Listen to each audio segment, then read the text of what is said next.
هعمل معاكم النهارده ان شاء الله القطايف. اول حاجه نسمي الله ونصلي على الرسول، اللهم صل وسلم وبارك على سيدنا محمد وعلى اله وصحبه اجمعين. هنعملها طبعا من اول العجينه.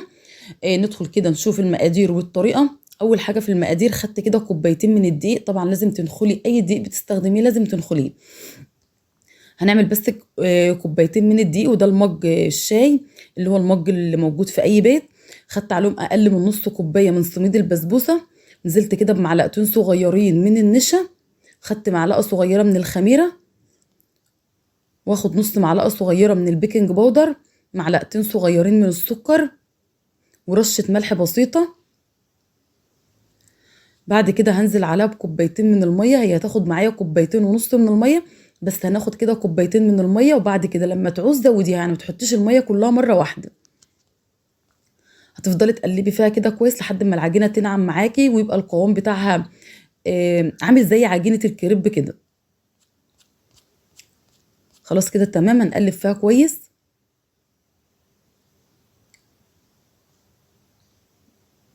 شايفين بقت عامله ازاي؟ شايفين القوام بتاعها؟ خدتها كده بالمعلقه، شايفين عملت كده خط على المعلقه، عرفت ان العجينه بتاعتي كده تمام ومظبوطه. هغطيها كده ببلاستيك راب. احنا مش هنسيب العجينه تخمر، احنا هنغطيها بس بمجرد ما احنا هنسخن الطاسه ونظبط الطاسه بتاعتنا اللي احنا هنشتغل فيها، هنشتغل منها على طول. يعني احنا مش بنسيبها تخمر، سيبناها بس ترتاح شويه. هنزل طبعا باول واحده كده، ممكن اول واحده ما تظبطش معاكي ولا تاني واحده، على ما تعرفي درجه حراره الطاسه اللي انت بتشتغلي فيها. هدي النار كده واعمليها على نار متوسطه. شايفين بدات تعمل معانا فقاقيع ازاي؟ انا كبرت لكم كده الكاميرا عشان تشوفوا الشكل عامل ازاي.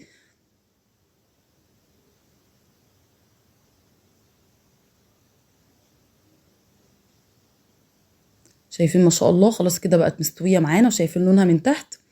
مش عايزين نسيبها تحمر قوي عشان لما نيجي نحمرها ما تبقاش غامقه قوي معانا. عملت كمان واحده كده. شايفين انا كبرتها لكم عشان تبداوا تشوفوا وهي بتستوي. لو عجبتك الوصفه ما تنسيش تعملي لايك وشير وسبسكرايب وتفعلي الجرس عشان يوصلك كل الفيديوهات الجديده. شايفين مقاديرها بسيطه وسهله، وهتعمليها في البيت بكل سهوله. والكوبايتين الدقيق هيعملوا معاكي ما شاء الله كميه حلوه. لو عايزه تضاعفي الكميه ضاعفيها.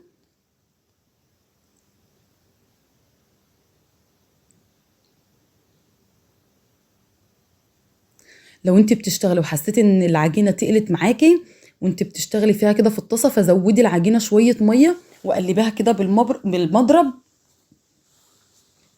يعني لو لقيتها تقلت مفيش اي مشكله، زودي شويه ميه وقلبيها بالمضرب كده.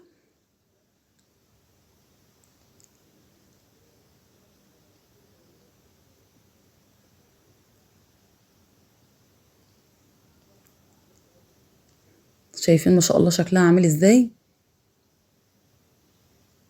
هتخرجيها كده وتحطيها على فوطه وتغطيها عشان ما تنشفش معاكي.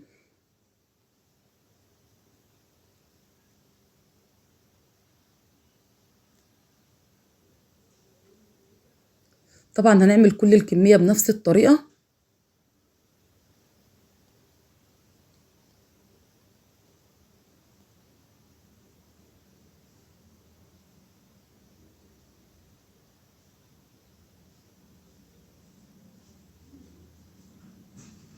عملت معاكم كده اكتر من واحده عشان تشوفي ازاي المسام بتاعتها كده مفتحه ما شاء الله، شكلها جميل جدا. شايفين عامله ازاي؟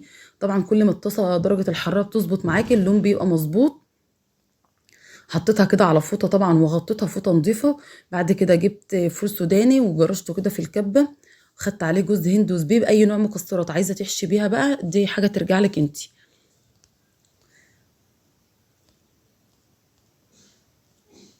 خلاص كده تمام، هقلب كده المكسرات وهبدأ احشيها. طبعا ممكن تحشيها، تعملي كريم شانتيه وتحشيها بيه، او ممكن تعملي باستري. اي حاجه عايزه تحشي بيها ممكن تحشي بيها.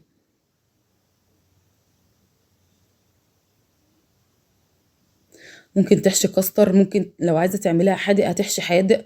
يعني لو عايزه تعمليها حلوه هتحشيها حلوه، عايزه تعمليها حادق هتحشيها بقى اي نوع جبنه عايز حابه ان انت تحشي بيه. يعني في تلك الحالات هي تنفع حلو وحادق. شايفين بتتقفل بكل سهوله، العجينه طريه جدا زي ما قلت لكم. خرجتها كده وحطيتها على فوطه وغطيتها عشان ما تنشفش.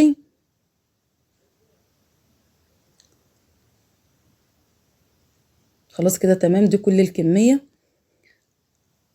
هنروح في طاسه على النار ونحط فيها زيت، لازم الزيت يسخن معاكي كويس. لو حطيتها في الزيت وهو بارد هتشرب معاكي زيت كتير، لكن خلي الزيت يسخن كويس وبعد كده انزلي بالقطايف.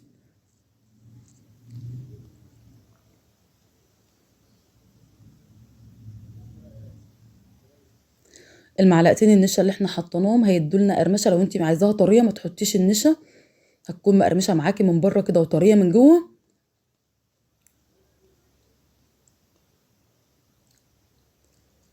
خلاص خدت لون، هنقلبها على الجهه التانية.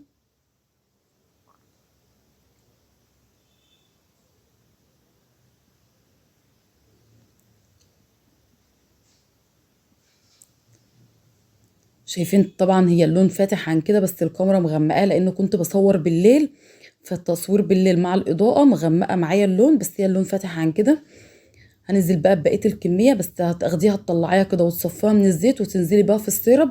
السيرب كان عندي طبعا عاملاه وحطاه في التلاجة، بس لو انت هتعملي السيرب هتحطي كوبايتين من السكر عليهم كوبايتين من الميه. مجرد ما يغلى هتعصري عليها عصره ليمونه، ولازم يكون السيرب بارد عشان لو حطيتي القطايف سخنه والسيرب سخن هتعجن معاكي وهتكون طريه مش هتكون مقرمشه. نصفيها من السيرب كده كويس، بحطها وبخرجها منه على طول، ما بسيبهاش وقت طويل عشان ما تشربش وتبقى طريه معايا. وزي ما قلت لكم هو اللون فاتح عن كده بس عشان كنت بصور بالليل.